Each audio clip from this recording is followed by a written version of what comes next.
तकित को शांति का वचन भाई बख्श सिंह के द्वारा मार्च 23। यहोवा के भेद को वही जानते हैं जो उससे डरते हैं। भजन संहिता 25 का 14 पद। प्रभु का आनंद हमारे हृदयों को भर देता है जब हम अनुभव करते हैं कि हम उसकी दुल्हन के रूप में उसके साथ पूरी तरह से पहचाने जाने वाले हैं। जैसे दूल्हा और दुल्हन अपने विचारों और अपनी संपत्ति को पूर्ण प्रेम में साझा करते हैं, हम भी प्रभु के साथ एक होने पर सब कुछ साझा करेंगे। हमें उसके चिरस्थायी साथी और सहयोगी के रूप में चुना गया है। जिनके पास ऐसा आनंद या आशा नहीं है, उनके पास ऐसा कुछ भी नहीं है जिसकी वे वास्तव में प्रतीक्षा कर सकें, और उनके पास दूसरों के साथ साझा करने के लिए कुछ भी नहीं है। कुछ पति अपनी पत्नियों से अच्छा खाना मांगते हैं और ना मिलने पर वे जंगली हो जाते हैं।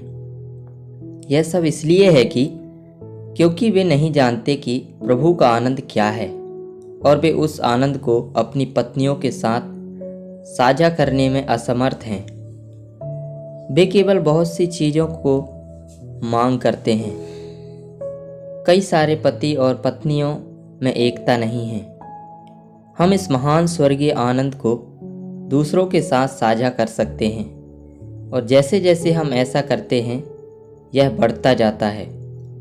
जब हम अपने घुटनों पर जाते हैं और अपने सभी विचारों और इच्छाओं को उसके साथ स्वतंत्र रूप से साझा करते हैं, तो वह हमें दिखाएगा कि वह हमें क्या सिखाना चाहता है।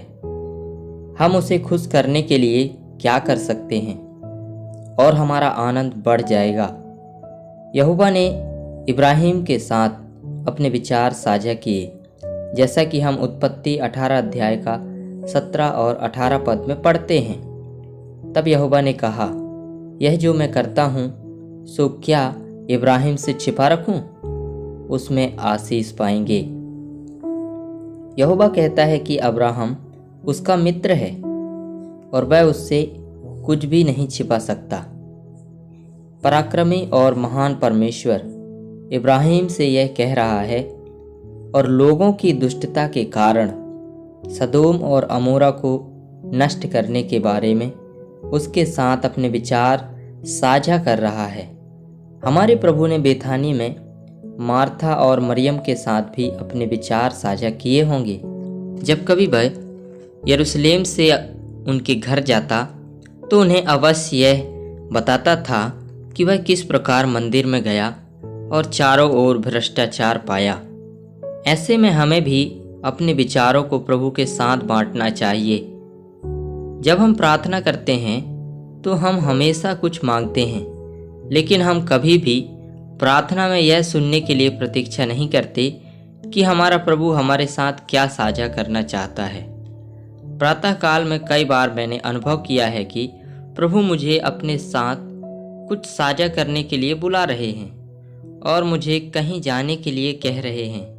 यह जानकर बहुत खुशी होती है कि हमारा प्रभु हमारे साथ क्या साझा करना चाहता है। वह जो चाहता है कि हम उसके लिए करें, उसे करना एक बड़ा आनंद है।